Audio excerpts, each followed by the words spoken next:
Manuel, ¿sobre qué le estaban preguntando a la Miss? ¿Sobre el curso o sobre otros cursos? No les escuché porque yo estaba en otra reunión. Profesora, disculpe. ¿Qué dijo la... ¿De qué le estaban preguntando ustedes a la profesora? ¿Sobre su curso o sobre otros cursos? Sobre su curso, mayormente de la que ha quedado duda sobre el trabajo de la semana 9 que se va a realizar. Ah, ya, porque sí se ha pasado ella una semana en realidad, porque ya les he mandado, si tú revisas la calendarización, les acabo de enviar al grupo, ahí creo Sí, que me sí, parece que sí se ha pasado ella una semana. sí, yo también tocaba revisar este tema y sí. Más bien, profesora Guimara, un favor, si a usted también, Dime, dime. como le he dicho a la profesora Yuli y a usted también, que si nos puede ayudar, quiénes son los que debemos mayormente los trabajos, en qué área y cuáles, para de esa forma poder completarlo y resolver y presentarlo lo más pronto posible, tanto de mi parte como de mis demás colegas, ¿no? En esa parte para que nos ayude.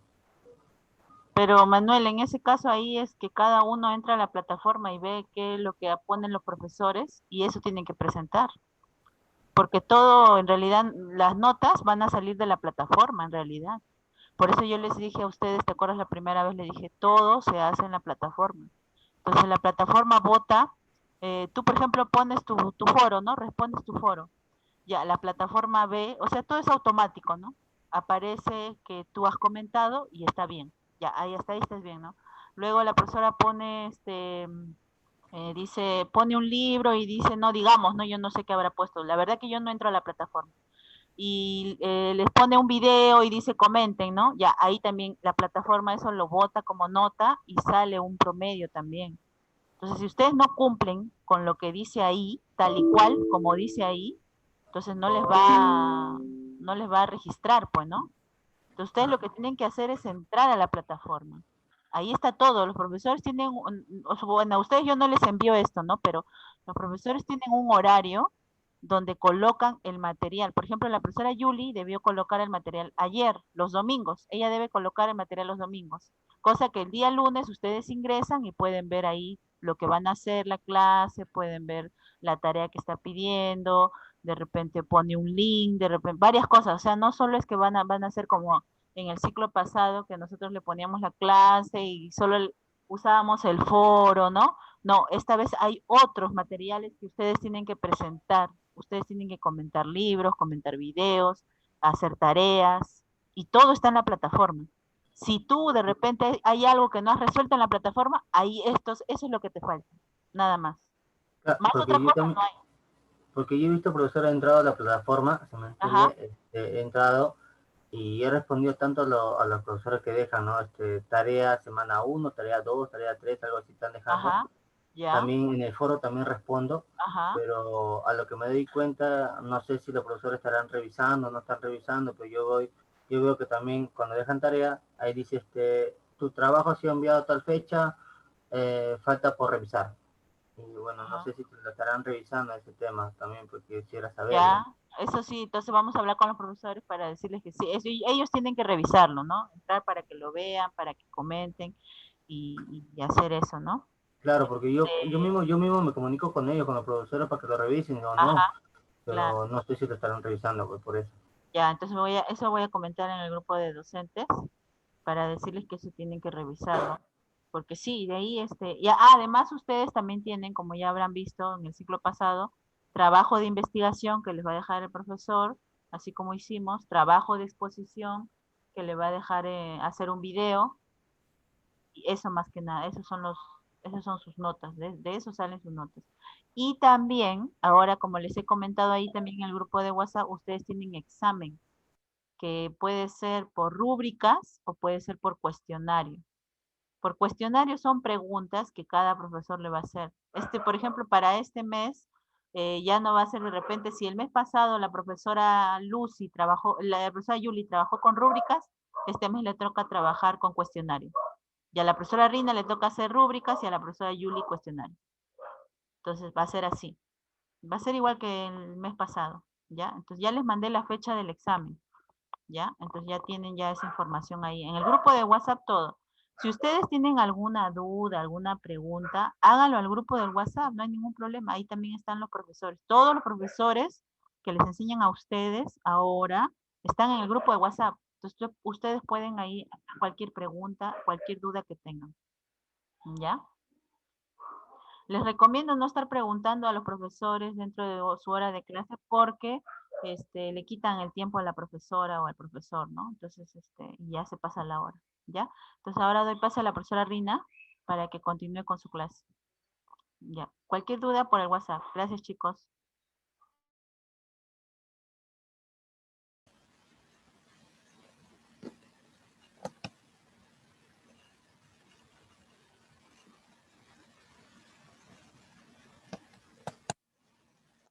Buenas noches. Mis buenas noches. Buenas noches, ¿cómo están? ¿Cómo les han ido? ¿Qué tal Navidad? Tranquila, mis, en casa. Muy bien, en familia. Lo Sí, principal es eso, que bueno, esta Navidad ha sido especial, que nos ha dado la oportunidad de estar reunidos en familia, y eso es muy bueno, ¿no? Los jóvenes generalmente salen a compartir con los amigos y el hogar dejan. Pero bueno, este año ha sido la oportunidad de estar unidos y bueno, y realmente deseo que le hayan pasado bonito, ¿no? Bueno, nosotros vamos a continuar nuestras sesiones y hoy nos corresponde trabajar un siguiente modelo, ¿sí? Otro modelo pedagógico. Sabemos que la pedagogía no es, es como cualquier otra ciencia que continuamente se va adaptando a las necesidades, ¿no? de los contextos en los cuales nosotros en los cuales vivimos.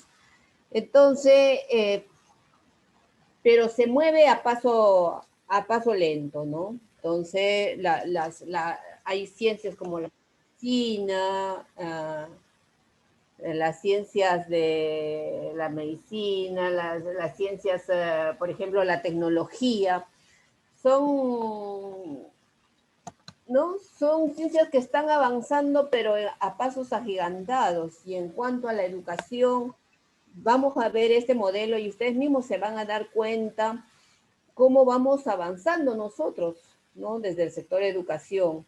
Si realmente los recursos que utilizamos, las estrategias que utilizamos, los enfoques que estamos utilizando, una cosa es una propuesta y lo que hacemos en el aula, ¿no? Hay que saber diferenciar. Puede haber propuestas interesantes de repente, pero nosotros tenemos que mirar la práctica, ¿no? Cómo se está dando la educación en nuestro país y ver si realmente nosotros estamos avanzando o todavía nos estamos deteniendo, ¿no? En puntos o en esquemas, ¿no? O en paradigmas que pasados, ¿no? Entonces, por eso es bueno, vamos a revisar hoy día este modelo pedagógico, el conductista, para ver a qué se refiere. ¿Ustedes han escuchado hablar sobre el modelo pedagógico conductista? ¿Alguien ha escuchado hablar? Sí, no. No, Miss, pero pienso que es algo que la persona, el líder, lo dirige nomás, lo conduce. Ya, ya. Solamente sí, no, si han escuchado hablar. Vamos a empezar, ¿ya? Lean ese 2 minutos para leer ese texto.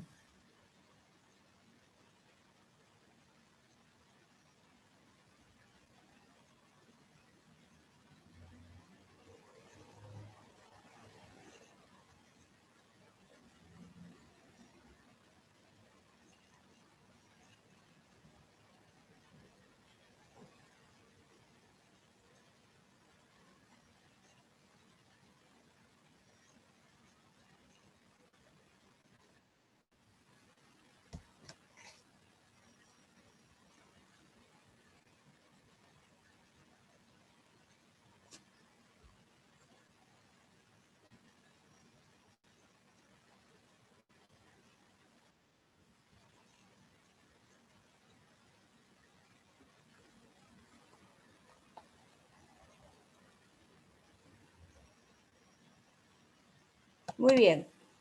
A ver, esta experiencia de un maestro, ¿no? Que nos da a conocer cómo él ha actuado, ¿le suena algo conocido? ¿Es algo que nosotros lo hacemos en las aulas? ¿Es una forma como nos han enseñado a nosotros en las aulas? Sí, Miss. Sí, profesora. Sí, ¿no es cierto? O sea, dicen, no, mire, ¿saben qué? Si ustedes no se portan bien, ¿no? Ya pues los voy a jalar.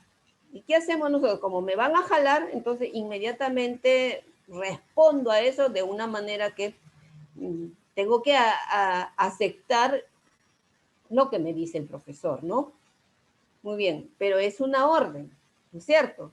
Es una orden, más no es una a manera de reflexión, a manera de razonar, ¿no? Es una orden. Entonces, para eso nosotros vamos a ver algunos representantes del conductismo, ¿no? Que, bueno, ellos fueron los que investigaron, comprobaron, ¿no? Y llegaron a conclusiones. Entonces, vamos a verlos uno por uno. A ver.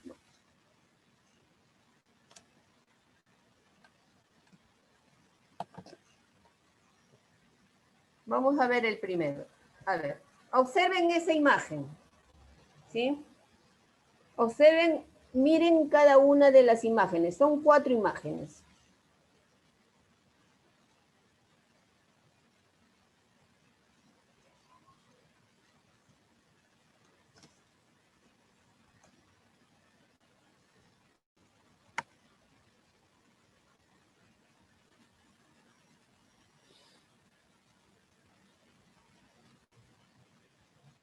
¿Qué me pueden decir de esta imagen?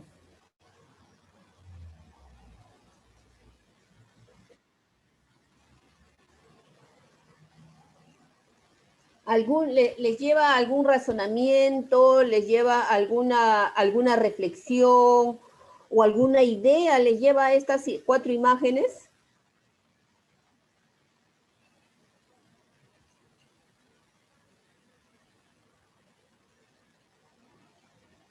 ¿Nada?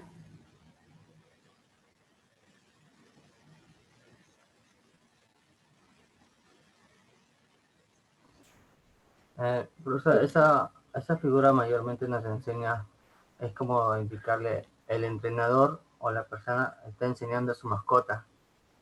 Ajá. Claro, está entrenándole al tono del silbato, ¿no? Un silbato, digamos, una soplada de silbato es venir para acá, o si no, ir a tu comida y comer. Otro sonido de silbato es parar, dejar de comer. Ah, está relacionando, ¿no? Claro. Relaciona el silbato con la comida. Miren lo que sucede en el primer recuadro. ¿Qué dice? Le muestran, este es un experimento, ¿eh? Un experimento de uno de los representantes del conductismo. ¿Qué dice? Que si yo le presento la comida al perrito, ¿no? Va a empezar a salivar. O sea, mira la comida y ya pues se le antoja, ¿no es cierto? Entonces, por eso dice comida, respuesta, la salivación. Y dígame, ¿la salivación será una respuesta condicionada o incondicionada? Incondicional. Es una respuesta incondicionada. ¿Por qué? Porque solamente ante el hecho de ver la comida, el sistema digestivo empieza a movilizarse, ¿no? Entonces, ¿y cómo demuestra eso? Que quiere comer, que tiene hambre, que le gusta, es la salivación. ¿Ya?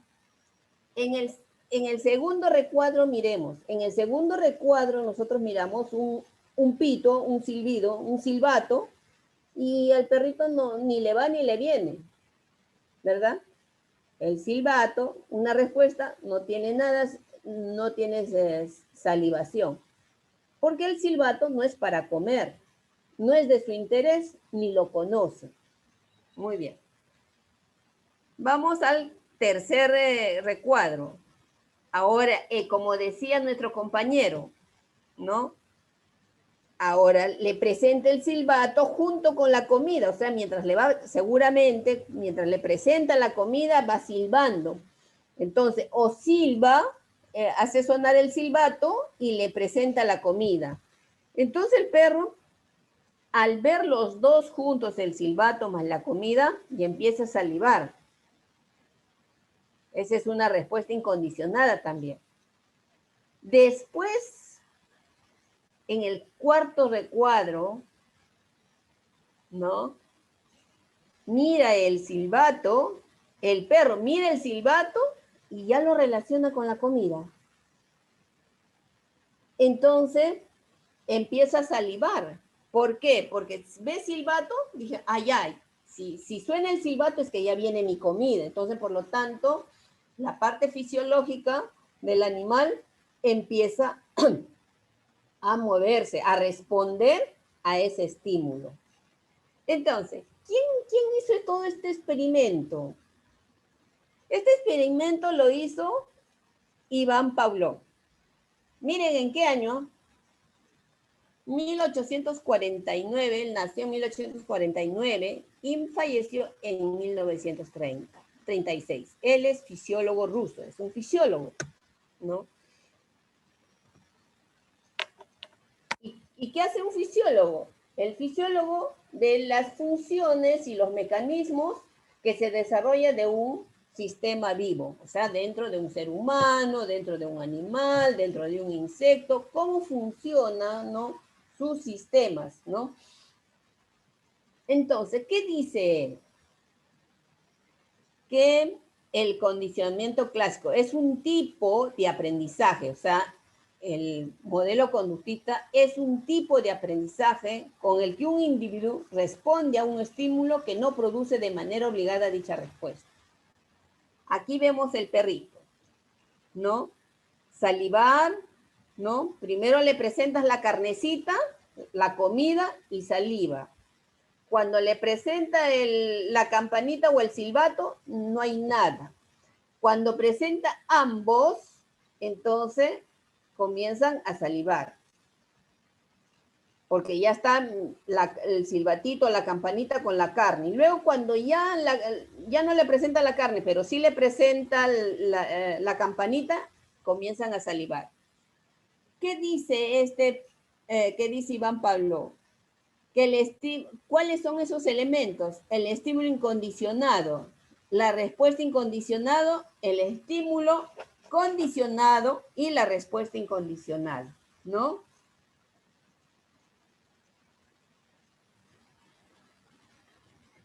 ¿Qué es el estímulo incondicionado? Dice, el estímulo incondicionado es algo natural, es algo que nosotros segregamos o actuamos frente a un estímulo que es parte de nuestra parte fisiológica, del ser humano.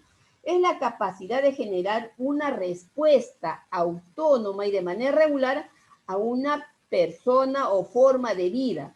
Es un estímulo biológico, puede ser o adversivo, ¿no? Puede ser bueno o puede ser malo, ¿no? Por ejemplo, dice que el ser humano, o sea, que el animal, Pablo decía que los animales responden a un estímulo. Por lo tanto, todo ser humano o todo ser viviente, por lo tanto, que los seres humanos también funcionamos de esa manera. Que reaccionamos frente a un estímulo. Entonces, ¿qué nos dice el conductismo a partir de esto? En base a esta experiencia que tuvo Pavlov, ¿no? Aparecen nuevos científicos que, basados en esta experiencia, empiezan a estudiar cómo el ser humano debe aprender o aprende, ¿no? en la vida diaria. Porque dice, en este modelo ya se empieza a visorar que el ser humano responde a los estímulos del contexto, ¿sí? Responde, pero de forma natural. O sea, no dice la intervención de, sino de forma natural. ¿Ya? A ver, vamos a ver un siguiente representante. Tienen 2 minutos para leer este párrafo.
A ver,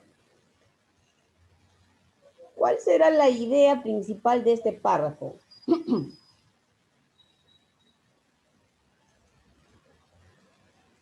Este es otro experimento, ¿eh?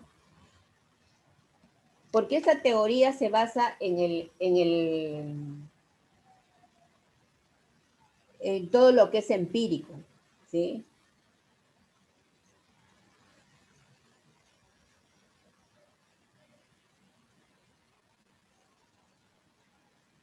Bueno, Miss, buenas noches. Al ver que el gato o sea, quiere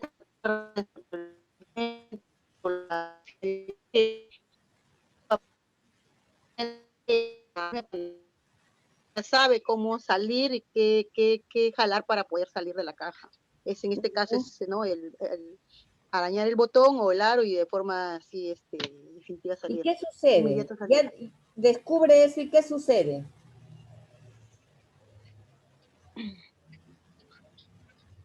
Si lo volvieran a cerrar al gato en la caja, ¿qué haría el gato? Haría, pues ya sabría ya cómo salir, pues, ¿no? Eso, de que él aprenda.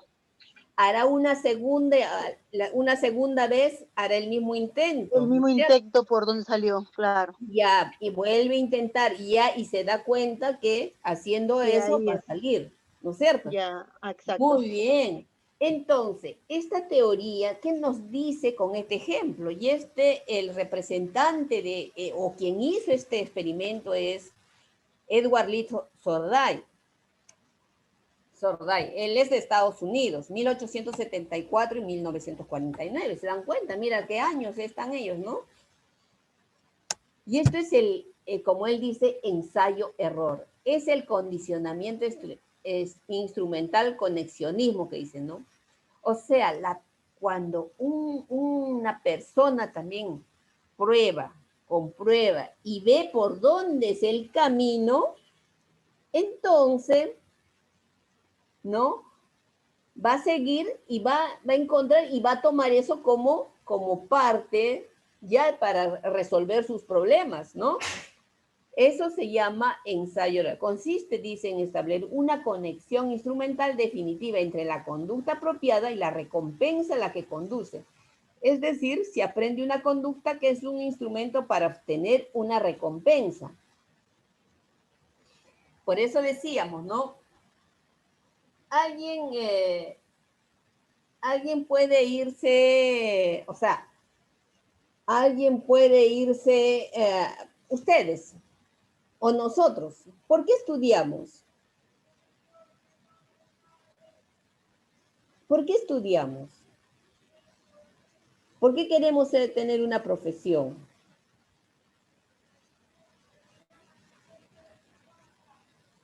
Esa pregunta tenemos que hacernos nosotros. ¿Por qué voy a estudiar? Porque voy a tener una profesión para ganar dinero, voy a tener una profesión porque me gusta, esas respuestas, ¿no? Entonces dice que siempre nosotros buscamos, ¿no? Hacer algo porque vamos a encontrar una recompensa para ello. Entonces, esa es ellos dicen, entonces, ¿por qué vamos a la escuela? ¿Por qué van los niños, por qué mandamos a los niños a la escuela? ¿Y por Para qué el aprender niño, conocimientos. el niño, por qué crees que, si le dijéramos al niño, ¿sabes qué, niño? Si no vienes a la escuela igual, igual te voy a poner tu 20. ¿Ustedes creen que los niños irían a la escuela?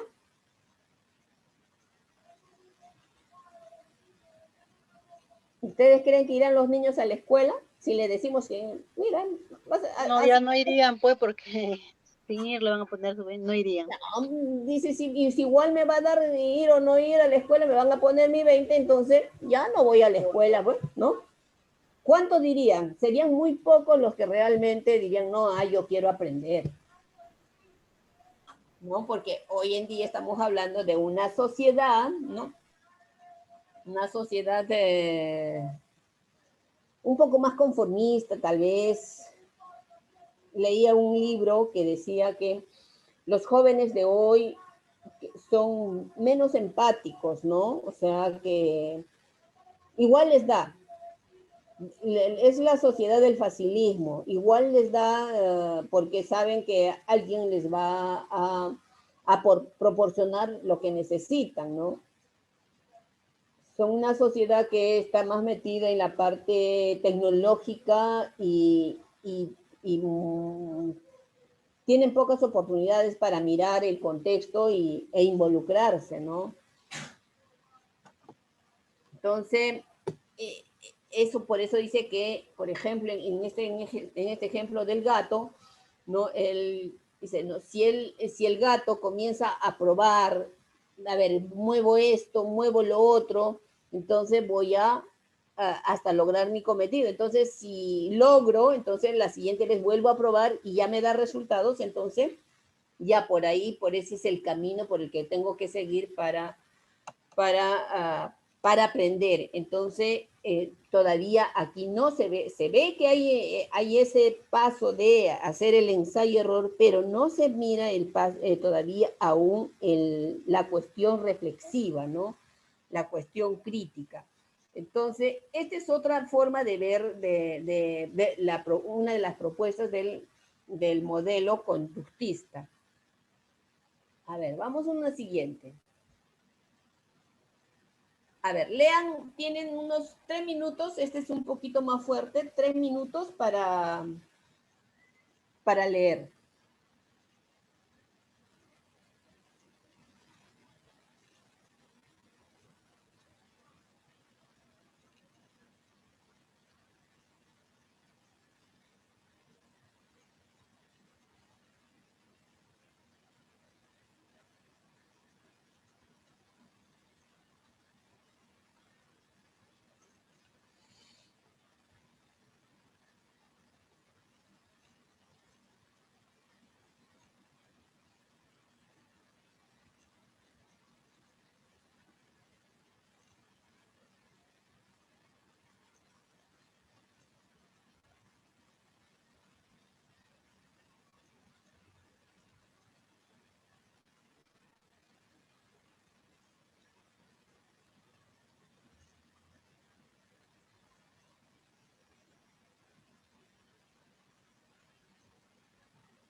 Ujú.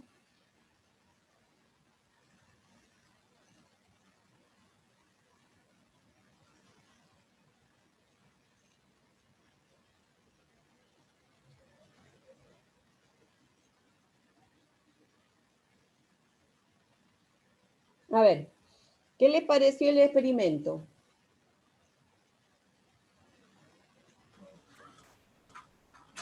El experimento ha sido muy interesante, profesora. Es muy interesante, ¿no es cierto? Pero si nosotros lo miramos un poco más, hasta cruel fue, ¿no es cierto? Sí, Claro.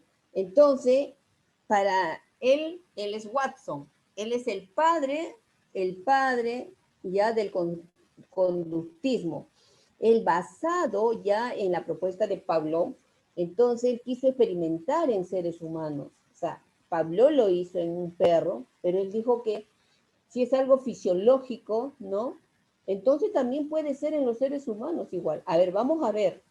¿Qué sucede si esto lo hago con una persona? Y eligieron a este niño, ¿no? Y miren los resultados, ¿no? El niño no tenía miedo a nada, pero sin embargo, los estímulos que le dieron hicieron que hasta tuviera, que fuera ansioso el niño, ¿no? Entonces, eso demostraba que para ellos, ¿no? La persona aprende de acuerdo a cómo una persona de afuera, ¿no?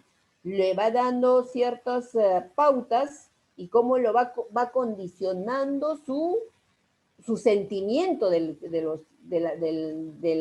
que está aprendiendo, ¿no? Entonces él dice eso, ¿no? Que la persona aprende por el estímulo que viene de afuera, ¿no? A ver, vamos a ver, ¿qué dice? John Watson, 1878 y 1958. Y creo que ellos estaban falleciendo y ninguno de nosotros todavía habíamos nacido, ¿se dan cuenta? Pero sin embargo, si miramos nuestras aulas, todavía se sigue manteniendo esto, ¿no? Dice, ¿cuál era su planteamiento? Plantea el siguiente esquema, ¿no? Estímulo-respuesta. ¿Cuáles son los estímulos? Cualquier objeto externo. Cambio, dice, cualquier objeto externo, hay cambio en los tejidos, debido a la condición fisiológica del animal. O sea, esto basado en lo que decía Pablo, ¿no? Hay cambio en nuestros tejidos, en nuestro organismo. Y la respuesta es todo lo que la persona hace frente a este estímulo. Aplicó resultados de Pablo a los niños, dice. Así, la fisiología queda estrechamente ligada a la psicología.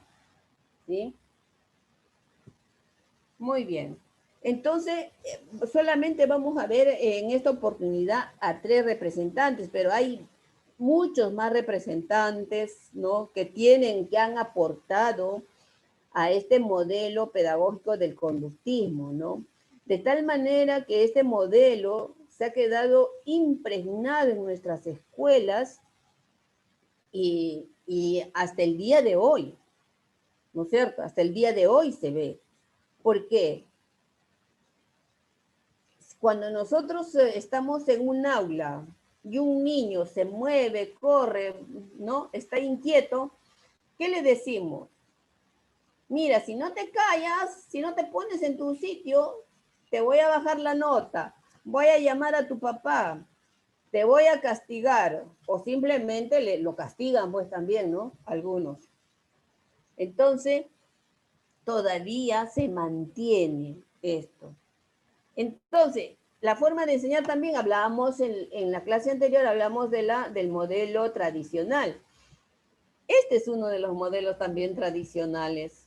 ¿Por qué? Porque el profesor es el que está adelante, es el que está dictando, es el que lo sabe todo, y nosotros como profesores, entonces estamos acá atrás, entonces vamos a solamente escuchar y asimilar, y asimilar, y asimilar, para luego ¿no? Dar mi respuesta cuando me hagas la pregunta, ¿no? Entonces, tiene que haber, en todo proceso educativo, tiene que darse el proceso de reflexión, ¿no? Para poder nosotros aprender y movilizar todo nuestro sistema cognitivo, ¿no es cierto? ¿Alguna pregunta hasta aquí?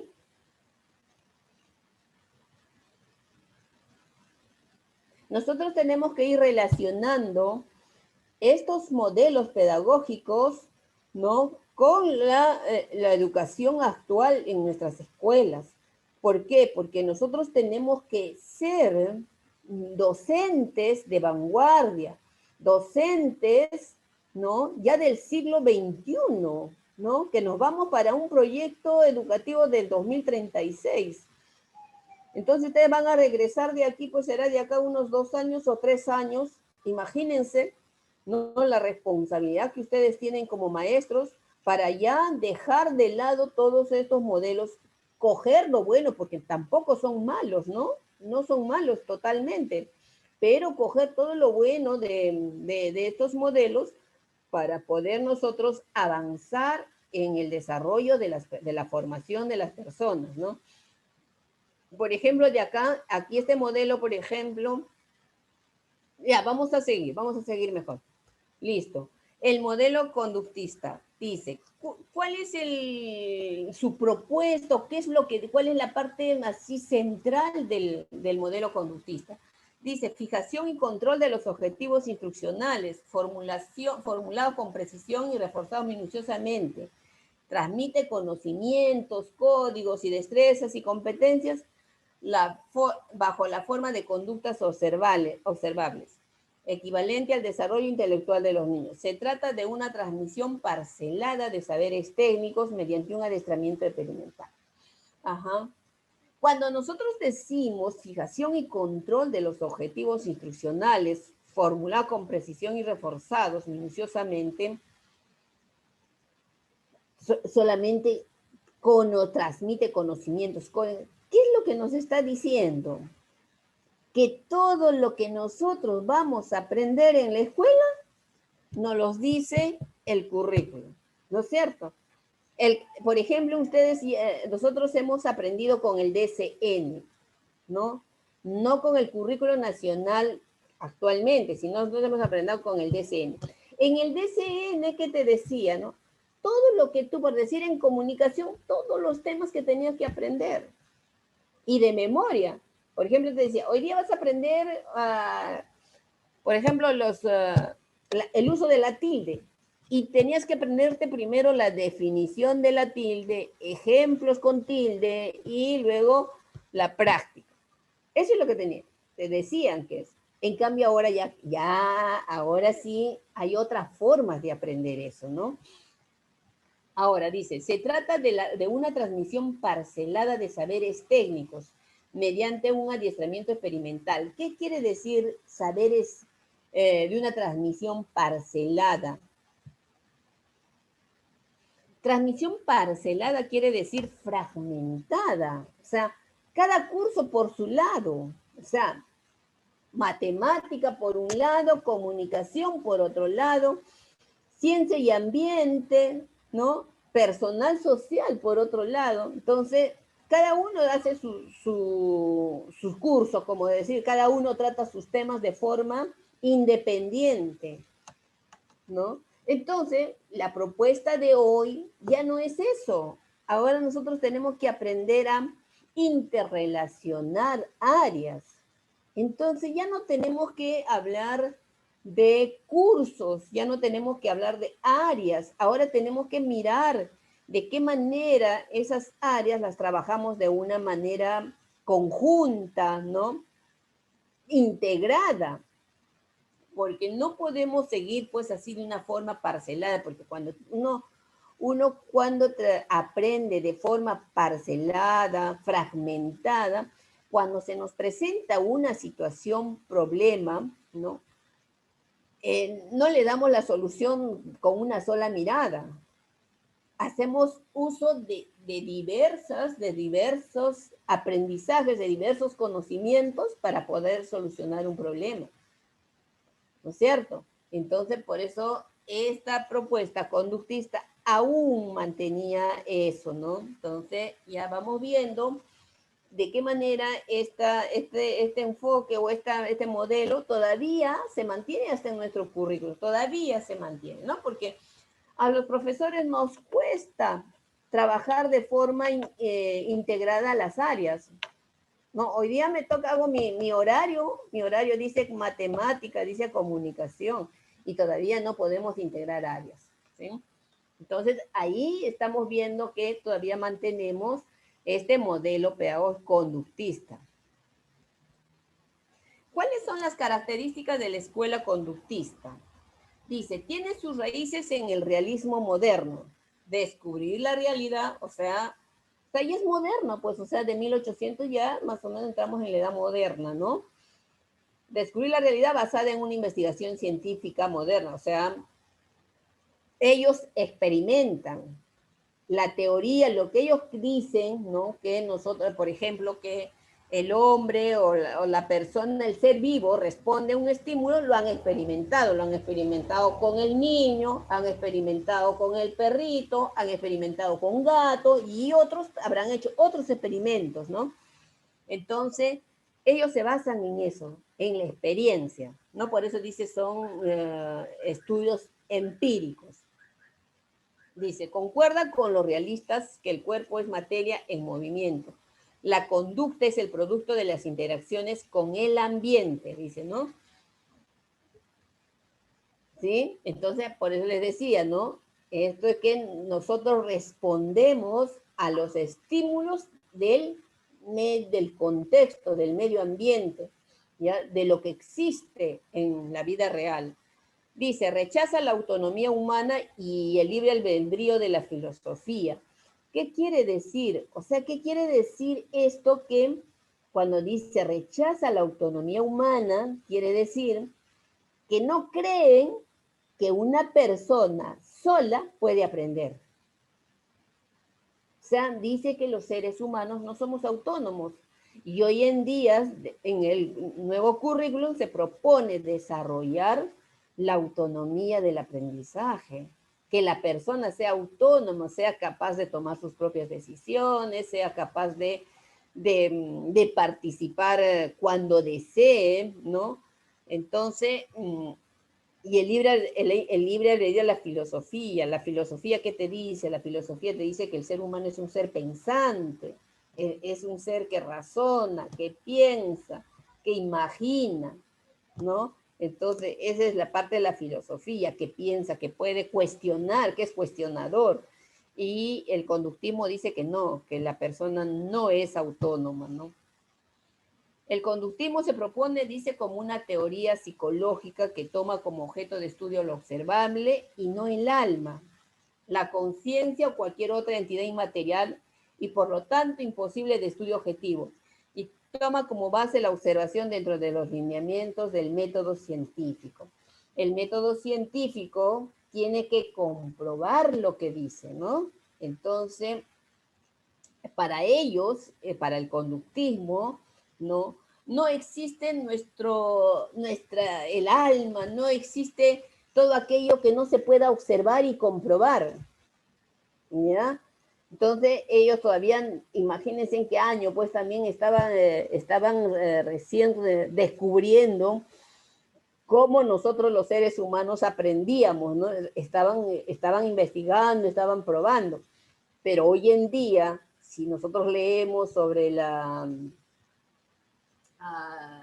esta nueva, ahorita no se me viene, pero hoy día se está desarrollando, se está conociendo el funcionamiento del cerebro y eso nos está dando un vuelco total en el aprendizaje de una persona, ¿no? ¿Cómo funciona ese cerebro? Y ellos todavía no lo sabían, por eso ellos decían que todo lo que es la parte más profunda, ¿no? Y el alma, la conciencia, eso no era válido para ellos, ¿no? O sea, lo que era válido era todo lo que podía ser observable. O sea, por eso dicen, ¿no? Las conductas observables. O sea, ¿qué evalúas? Las conductas observables. O sea, lo que hace la persona frente a un estímulo que recibe de afuera, ¿no? o de alguien que le está, en este caso en la escuela, ¿quién nos da los estímulos? Es el profesor, quien nos está diciendo, miren, el adjetivo es tal cosa, la coma es tal cosa, ¿no? Que por decirlo, la historia del Perú nos explica, ¿no? Algunos bonitos, algunos no tan bonitos, y eso tenemos que reflexionar y aprender, y luego para cuando nos evalúan, nos toman el examen y respondemos a ese examen, ¿no? Entonces, eso es, ¿no? ¿Alguna pregunta? Entonces, continuamos. Las ventajas. Las ventajas de este modelo o modelo conductista, dice, se puede observar las maneras de evaluar.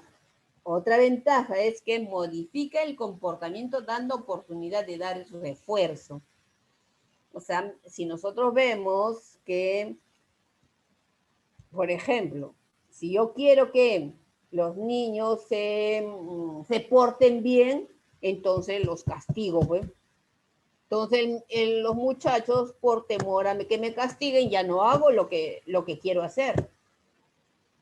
De esa manera se modifica el comportamiento, porque aquí, si ustedes no vemos lo anterior, una de las características, no cree pues en la conciencia, entonces no están creyendo en que la persona puede reflexionar por sí misma y tomar la decisión y decir, no, si yo me comporto de esta manera es que no dejo que aprendan mis amigos, yo mismo no voy a aprender, entonces mejor me porto bien, no pasa por eso, ¿sí?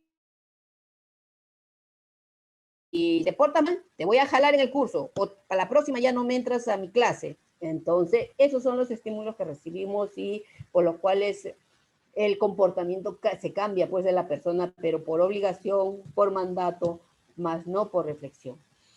Dice, es un paradigma que aún sigue presente en la enseñanza y aprendizaje. Por supuesto, ¿no? Todo esto que estamos hablando aún todavía se ve en las aulas, ¿no? Todavía vemos un profesor, por ejemplo, ahorita yo acá estoy habla y habla y habla y no les puedo escuchar a ustedes, ¿no? Pero si estuviéramos en clases, de repente podríamos conversar más, hacer otro tipo de sesión donde haya un intercambio, ¿no? Un intercambio de ideas, de experiencia. Por ejemplo, implementar lo que es ahorita la clase invertida, ¿no? Hoy en día hay la clase invertida.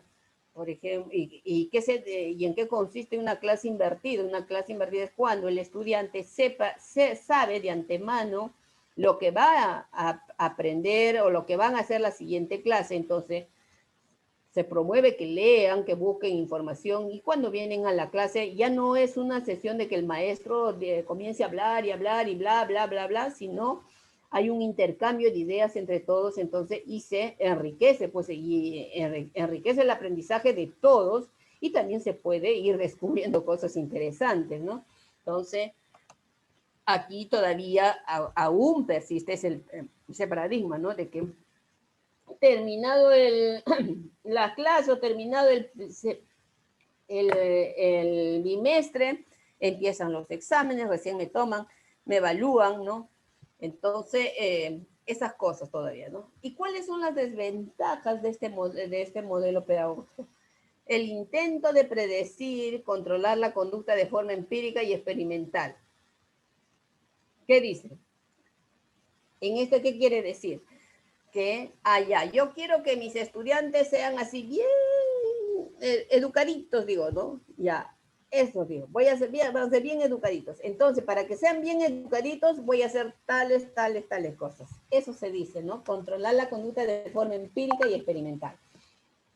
La enseñanza se plantea como un paradigma de contingencias de refuerzo que modifican la conducta del alumno.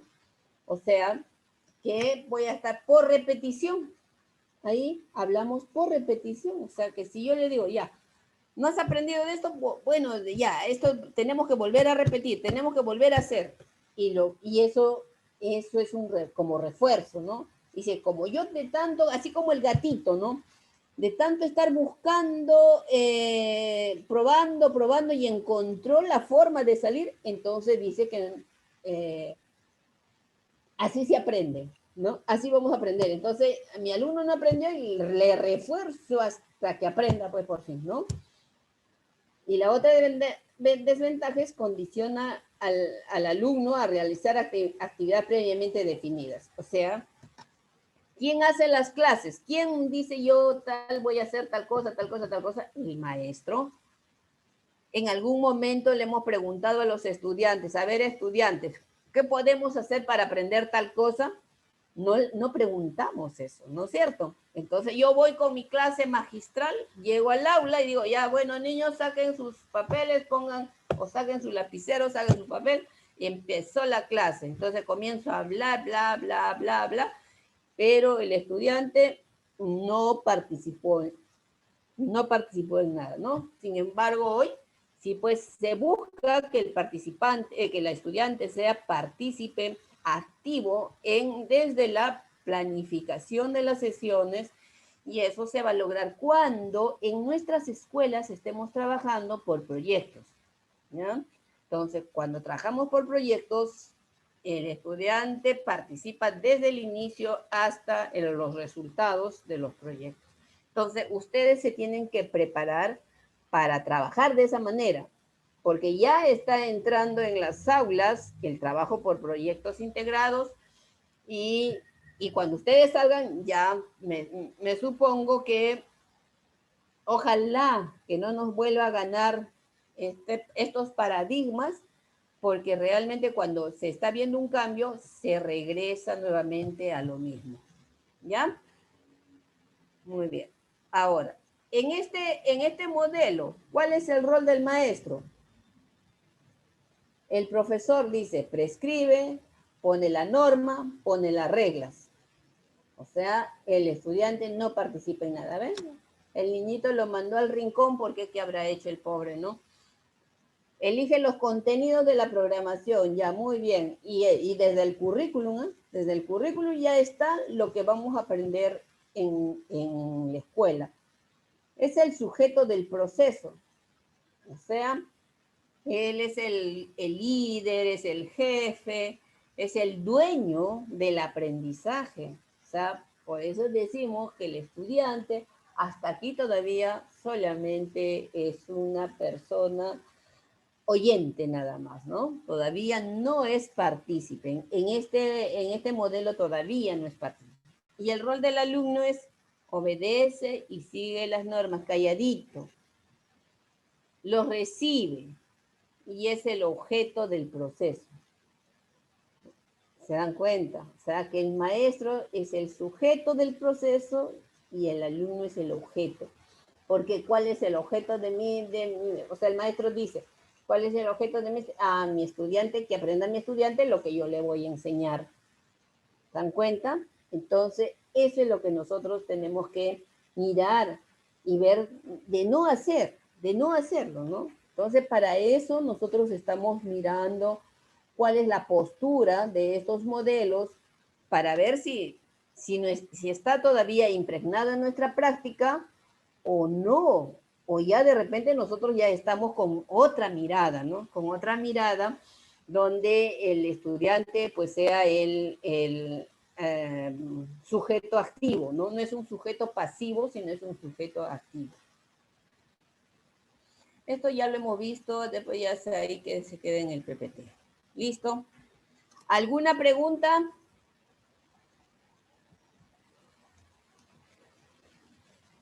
A ver, estudiantes, si no se han quedado dormidos.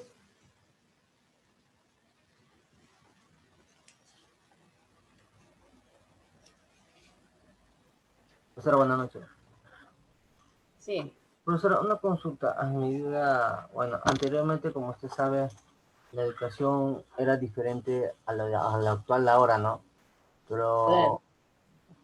¿por qué? O sea, no sé si usted me puede dar una opinión, porque a veces queda duda que antes en la educación aprendíamos muchas cosas cuando nos castigaban, nos hacían formar en el patio, no sé si se acordará usted, o a veces había un instructor, ¿no? Por llegar tarde o falta. ¿Por qué tanto había ese cambio en este tema, ¿no? Ahora en la actualidad.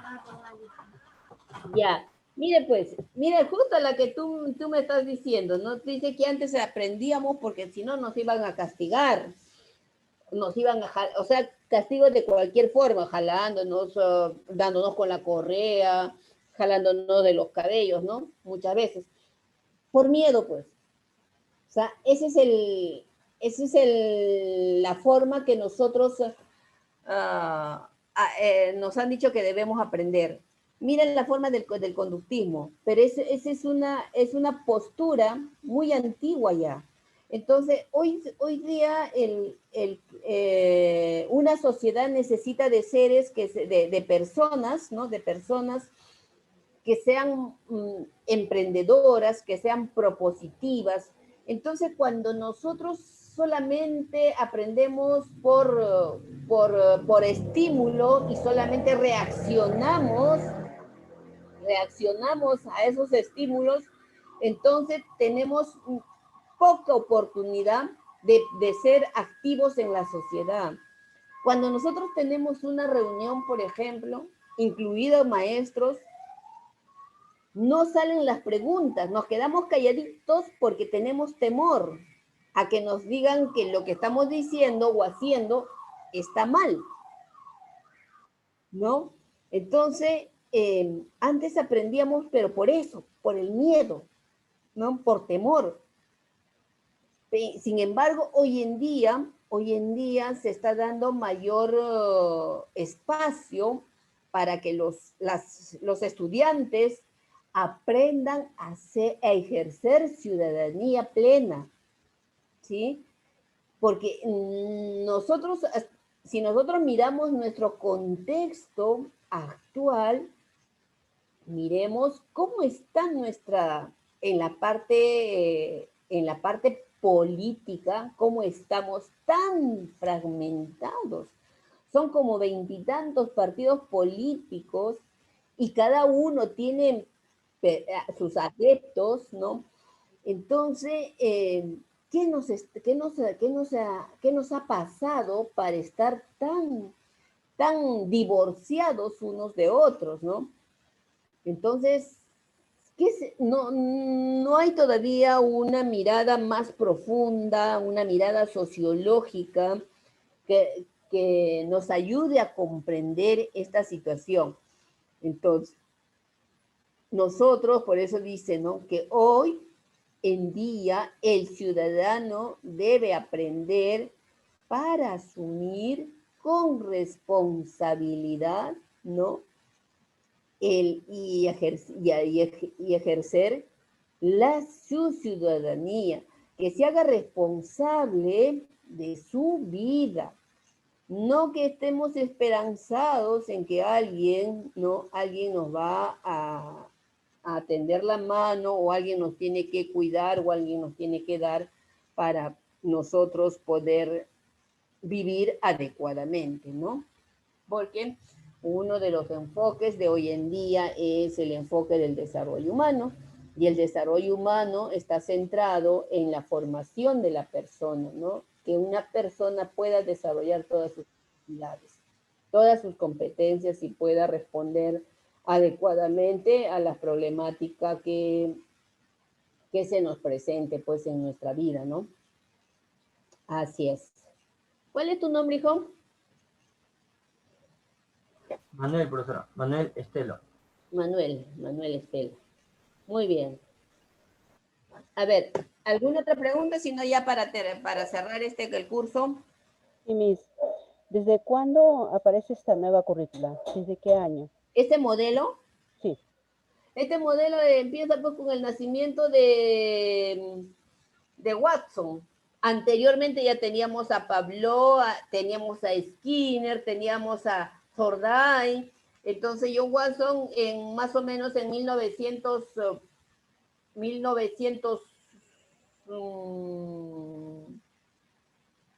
1920, ya empieza a hacer sus experimentos, ¿no? Entonces, él ya basado en lo que había trabajado, o sea, la investigación de Pablo, entonces él dice, no, ya, las personas aprenden de esta manera, ¿no? Entonces, estímulo-respuesta, estímulo-respuesta. Entonces, él es el padre del conductismo. Entonces, de 1930 más o menos empieza a darse, a formarse las personas de esta manera, ¿no? 1930. Imagínense, desde 1930 todavía tenemos esta forma de enseñanza en nuestras aulas.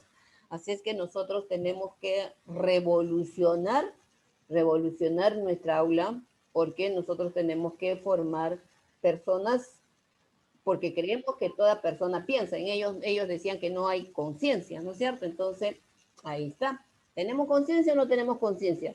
¿Sabemos pensar o no sabemos pensar? ¿Tomamos decisiones o no sabemos tomar decisiones? Por supuesto que sí, ¿no? Porque somos seres pensantes. Entonces, Miss, ya tenemos que cambiar. Miss, pero la Miss, nueva malla curricular, ¿desde cuándo? ¿Perdón? La nueva malla curricular, o sea, la actual, la que ahora va, La que nosotros estamos trabajando ya se viene trabajando desde 2005, 2000. El currículo nacional se empieza a implementar en el 2016. O sea, el currículo nacional 2016. Se viene la primera experiencia en algunas escuelas. En el nivel primario, en el 2017 ya se incrementa a la educación secundaria, ¿no? Y en el 2018 ya se generaliza para todos. O sea, ¿a partir de qué año? ¿Perdón? ¿A partir de qué año, Miss? ¿A partir de qué año dice? La primera se hizo a partir del 2016. Ya, el currículo nacional, el nuevo. O sea que ustedes, currículo nacional, ustedes ya nada tienen que ver con estas modelos pedagógicos. Miss, Tenemos que ver, ¿por qué? Porque tenemos que mirar, tenemos que hacer una reflexión, ¿no? Bien profunda entre cómo hemos aprendido nosotros y cómo debo enseñarnos, cómo debemos enseñar ahora, ¿no? Entonces tenemos que, no, mi profesora me hacía esto, por lo tanto te voy a hacer esto, lo mismo. No. Nosotros tenemos que transformar eso en la educación, tenemos que innovar la educación, por eso tenemos que conocer bien los resultados de las propuestas anteriores y mirar qué es lo que nos pide el nuevo currículum. Miss, ¿Ya? Miss, Sí, dígame. Bueno, como una inquietud, ¿no? Ujú. Por ejemplo, usted hablamos referente a lo que ya no debemos hacer, pero yo creo que nos va a tardar un poco más de tiempo, que todos nos vayamos en un mismo fin, porque como podemos ver, nuestra educación pues está muchos estudian en lo particular y el otro en lo que es estatal, y a veces lo particular no mucho se rige a lo que el Estado hace, ¿no? Digamos así. Entonces, a lo que yo voy nos vamos a tardar, creo que un poco de poder integrar todo eso, porque estamos como partido en dos, ¿no? Porque el Estado Claro. puede plantear sus objetivos, a dónde indica, pero también con el tema lo que son los particulares es muy diferente. Entonces ellos todavía siguen con ese tema conductista, ¿no? Tradicional. Tradicional. Entonces yo creo que en ese punto nos vamos a tardar un poco para poder fusionar ambos y que todos se influyen en uno solo, ¿no? Exactamente. Pero ya eso ya desde nuestra formación, nosotros tenemos que ir renovando nuestra carrera, ¿sí? Entonces nosotros somos también parte responsable, porque nosotros tenemos que ir renovando también nuestra práctica docente, porque no podemos seguir con lo mismo de antes, nosotros desde el docente mismo tenemos que hacer propuestas mirando, ya entendiendo y comprendiendo los resultados que teníamos antes y a lo que necesita nuestra sociedad actual. ¿Sí? ¿Sí? Entonces, eso depende de nosotros, no solamente depende de quien dirige, sino también desde la base, ¿no? Yo he discutido mucho en ese punto de vista con respecto a las imposiciones, ¿no?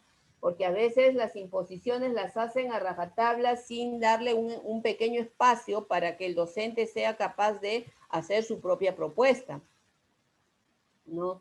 Y de tanto tipo lo que dice estos conductistas, muchos maestros también, de tanto que del Ministerio de Educación, de la SUGE, los especialistas le han dicho, esto haz, esto haz, esto haz, esto haz, de tanto que les han dicho, entonces se han quedado pues con eso, ¿no? Entonces no ha pasado por un proceso de asimilación, del proceso de acomodación, ¿no? Para que sea el nuevo aprendizaje, no pasa, sino porque te dicen, esto lo haces y lo haces, ¿no? Entonces, todo eso se tiene que ir cambiando, pero para eso nosotros ya desde nuestra formación tenemos que ir pensando en eso, ¿sí? ¿Ya? Muy bien. Chicos, entonces vamos a dejar esto y vamos a seguir con el otro curso. ¿Sí? ¿Me dan 2 minutos para hacer el cambio?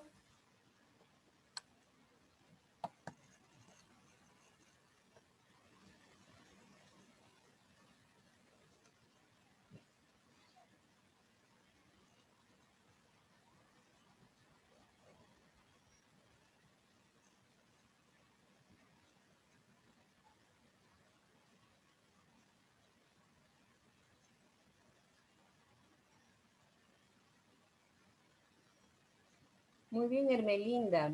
Fernando, me parece interesante lo que usted dice, ¿no?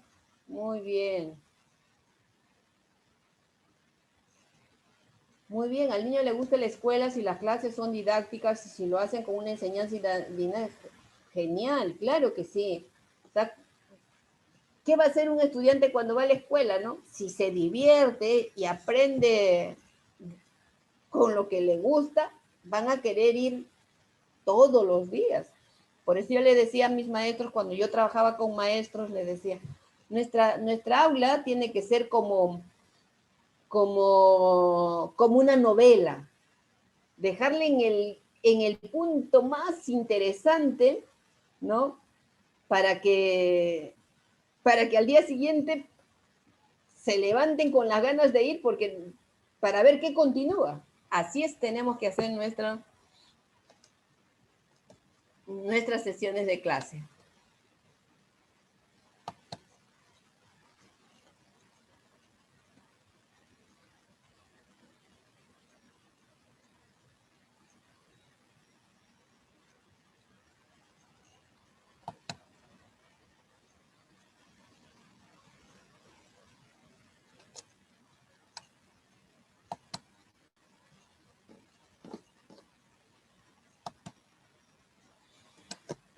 Muy bien, ahora esta clase sí es mucha lectura porque son normas, son ¿no? leyes que nosotros debemos conocer para dar una atención adecuada a nuestros estudiantes con alguna discapacidad, ¿no?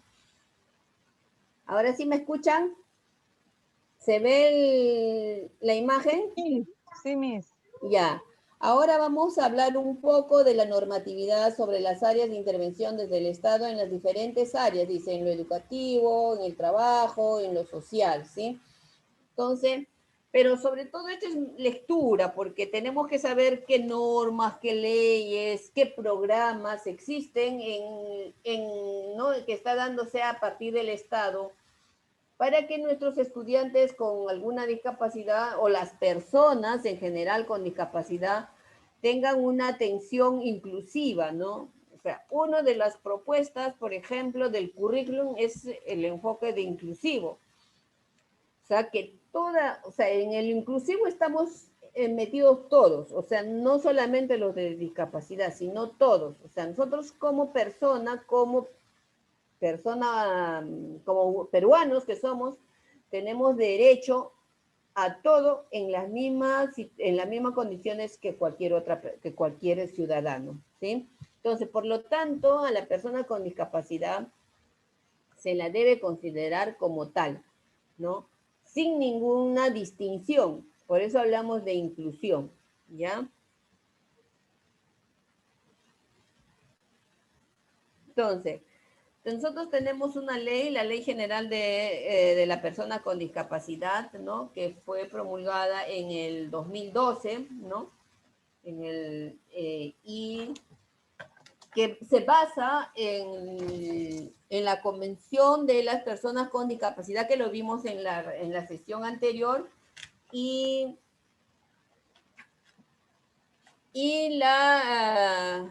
de los derechos humanos, ¿no? Tenemos nosotros,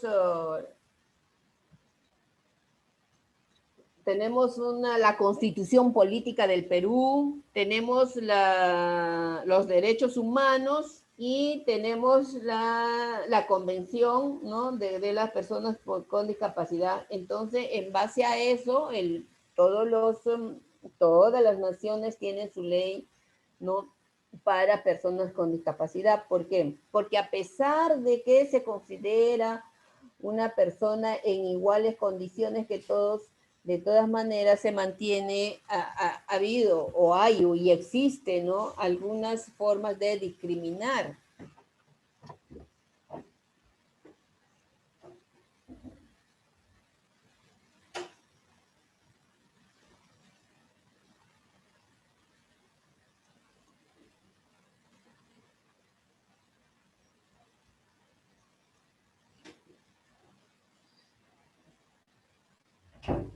Entonces, como estamos nosotros, ¿no? Entonces no se puede dejar suelto algo que se ve todavía en nuestro contexto, ¿no?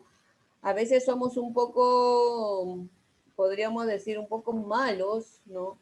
Que actuamos, a veces lo vemos como un juego, como una broma, pero sin embargo estamos dañando a las personas, ¿no?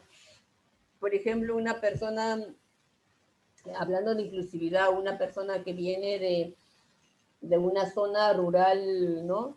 Donde hablan, por ejemplo, otro tipo de lenguaje, por ejemplo, el quechua o una lengua nativa, ¿no? Entonces, los jóvenes, ¿qué hacen? Se burlan, ¿no?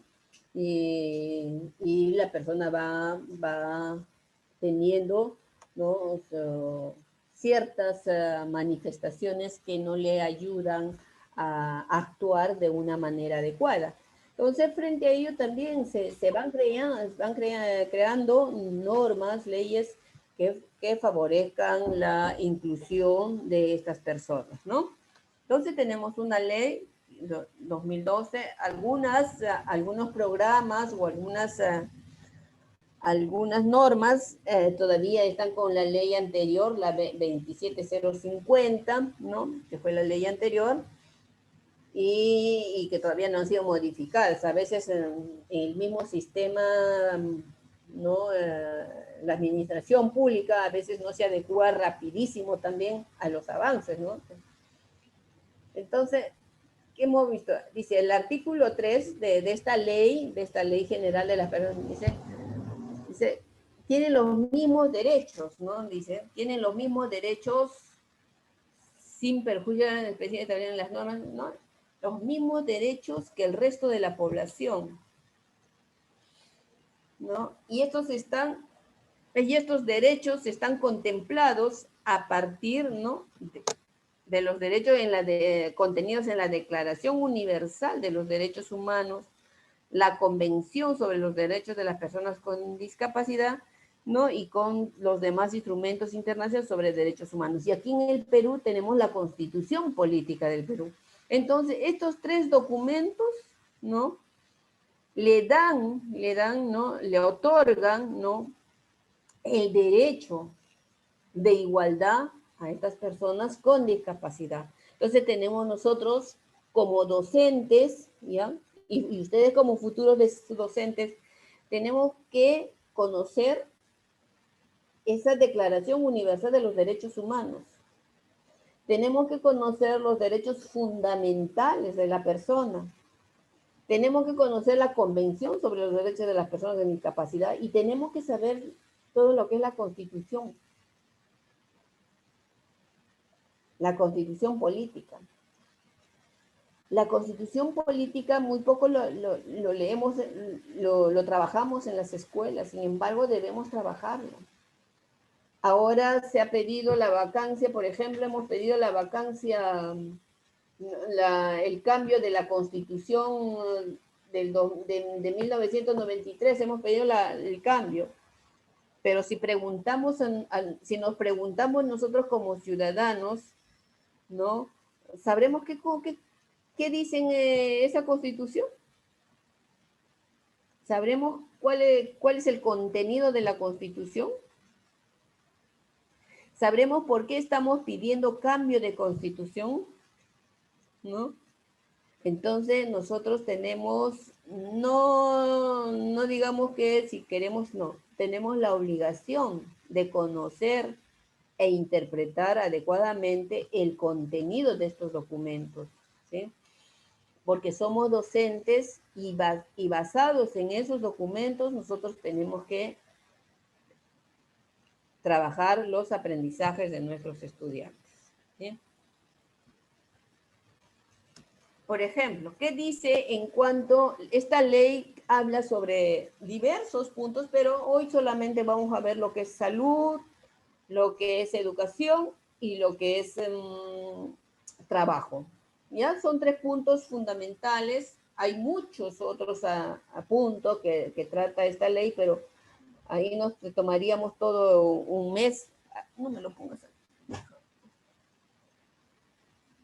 Nos tomaríamos todo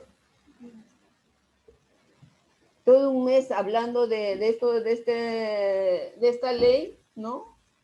Porque son muchos puntos, ¿no? Que es lo mismo, casi lo que nos corresponde como ciudadanos, pero se recalca en algunos puntos más con ellos por el tema de la discapacidad. Por ejemplo, en salud, ellas tienen los mismos derechos a gozar, dice, del más alto nivel posible de salud, sin discriminación, ¿sí? O sea, ellos deben ser atendidos, ¿no? Deben tener el acceso a todos los establecimientos de salud sin discriminación, ¿no? ¿Y cuál es, en el sentido de salud, cuáles son los alcances que ellos tienen con respecto a este tema? Dice, alcanzar la gratuidad del certificado de discapacidad. O sea, ellos, todas las personas con discapacidad se inscriben en el CONADIS, ¿ya? El CONADIS les otorga un certificado, les da un documento donde ellos se identifican con personas con discapacidad. Ya les mencionaba anteriormente, ¿no? Incluso les dan el nivel de discapacidad y de acuerdo a ese nivel de discapacidad que ellos tienen, cuando acceden a un centro laboral, entonces en el centro laboral que los reciben les tienen que dar las actividades que va a realizar de acuerdo a las condiciones en las que se encuentra la persona, ¿no? Garantizar la atención preferente en los centros de salud. Es igual que, o sea, tienen garantizado, ¿no?, la atención preferencial. O sea, ¿qué quiere decir preferencial? Que cuando nosotros, por ejemplo, llegan a un establecimiento, entonces si hay una cola de 10, pues que están sanos o están más o menos bien, porque ninguna persona que está sana va al centro de salud, ¿no? Pero esta persona con discapacidad tiene prioridad. Tiene que ser atendido, ¿no? Implementar, dice, un banco de ayudas compensatorias descentralizado, incluyendo los medicamentos para el tratamiento de los enfermos mentales. Claro que hay centros de atención para personas con enfermedades mentales, ¿no? Ahí tenemos el Largo Herrera, tenemos el hospital Noguchi, tenemos aquí por la carretera central, no sé cómo se llama el hospital, y se van implementando más centros donde se atienda a estas personas, ¿no? Promover la creación de centros de rehabilitación profesional de todas las capitales del departamento, fortalecer los centros de salud mental del Estado, desarrollar campañas nacionales de salud, campañas preventivas de discapacidad dirigidas a trabajadores, implementar el Registro Nacional de Discapacidades Laborales, fortalecer un sistema descentralizado de rehabilitación basada en la comunidad, ¿no? Ampliar la cobertura del Seguro Integral de Salud SIS para todas las personas con discapacidad. O sea, que toda persona que tiene alguna discapacidad tiene su SIS, pero aunque ahora ya el SIS es también para todos, ¿no? Para todo aquel que no tiene seguro, ustedes saben, ¿no? Que todo aquel que no tiene un seguro se puede inscribir al SIS, ¿sí? Ya no es como antes que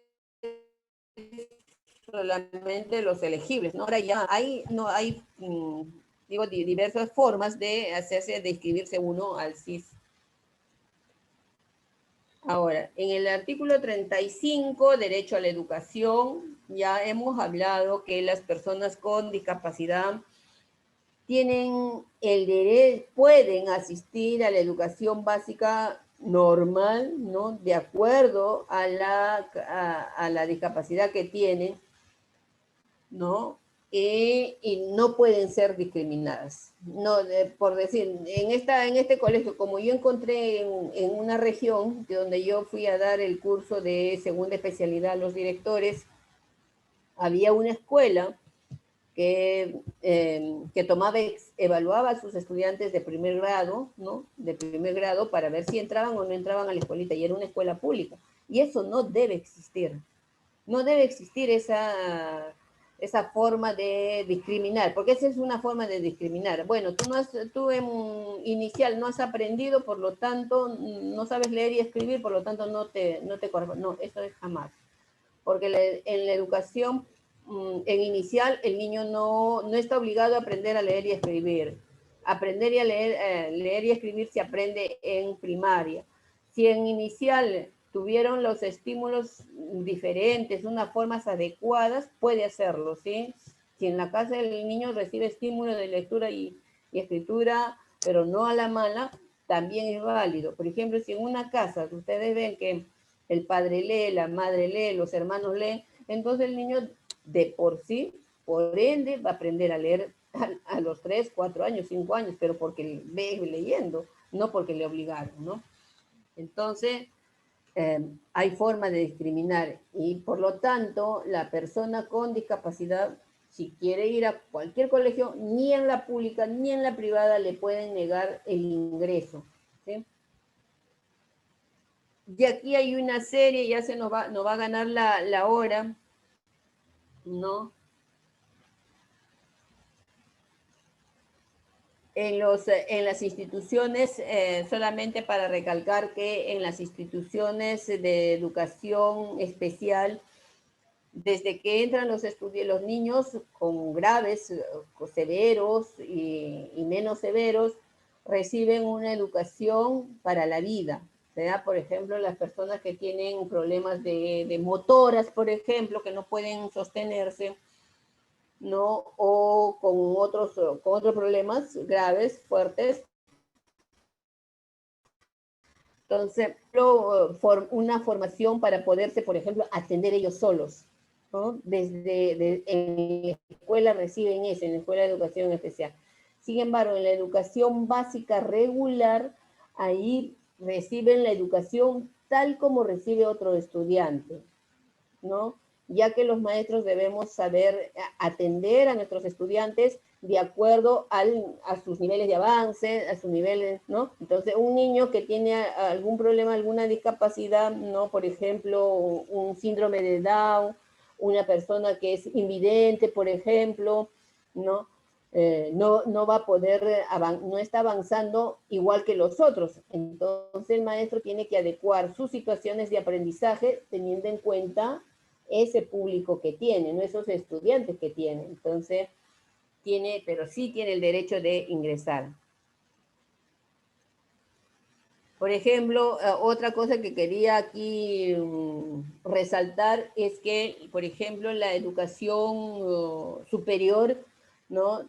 De acuerdo a la normativa, ¿no? Tienen reservado el 5% de vacantes, ¿no? De ingreso, tienen el 5% para ellos, ¿no? O sea, si tienen, por decir, de cada 10 estudiantes, el 5% serían dos estudiantes deben ser reservados para personas con discapacidad, ¿no? Entonces, se va avanzando en estos temas. Antes no, antes eran en las mismas condiciones, entonces tenían menos posibilidades de ingresar a una institución superior. En los CEPROS, por ejemplo, hay estudiantes que terminan la primaria en la educación básica regular y pasan a los CEPROS. Entonces en los CEPROS ya hay personas ahí aprenden una carrera técnica, ¿no? Que les ayude a poder solventarse y ayudarse económicamente. Y van a salir con una formación, ¿sí? Con una formación técnica. Entonces, todas esas cosas se dan a partir de esta ley, ¿no? Por ejemplo, ahí dice, ¿no? Finalidad, el proceso de inclusión educativa de niños y niñas y adolescentes con discapacidad en la educación básica, ¿no? Hablamos de calidad educativa, es lo que nos corresponde a nosotros, ¿no? Tenemos que darle calidad educativa, tenemos que, ¿no? Que las instituciones educativas, dice EVA, EBR y ETP, incluyen a niños y adolescentes con discapacidad, o sea, no pueden negarles el ingreso. Se fortalece institucionalidad y recursos para la educación inclusiva, nuevo rol de educación especial, reconversión del sistema, ¿no? La sociedad, o sea, nosotros como sociedad ya tenemos que entender que incluir a estas personas en las mismas condiciones, ¿no? Por eso hoy ya estamos hablando de una sociedad educadora. ¿Y qué es una sociedad educadora? Es aquella que es toda una sociedad, somos todos los que nos comprometemos con la formación de las personas, ¿no? Por eso hablamos de sociedad educadora. Ya no hablamos de solamente que la escuela es la que forma, sino toda la sociedad, con nuestro ejemplo, con respeto en las normas, con que en todas nuestras se empiecen a adecuar sistemas de atención a las personas con discapacidad. Entonces, esta es nuestra chamba, ¿no? Esto es lo que nosotros tenemos que tener presente, ¿no? Ya, y luego viene el derecho al trabajo. Una persona con discapacidad tiene derecho al trabajo, ¿no? Entonces, nosotros no se le puede negar el trabajo, ¿no? Ya, por ejemplo, una de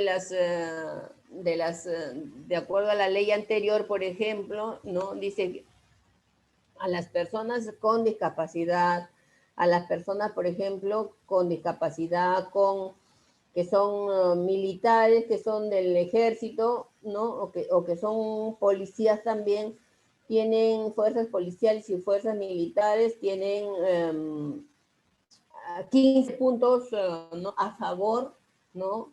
Cuando postulan a un puesto de trabajo. Entonces, les han accedido esos 15 puntos para que puedan tener la oportunidad de poder ingresar a un centro laboral, ¿no? Y una vez que una persona con discapacidad ingresa a un centro laboral, el centro laboral tiene que adecuar, ¿no? Las actividades que realice esta persona, ¿no?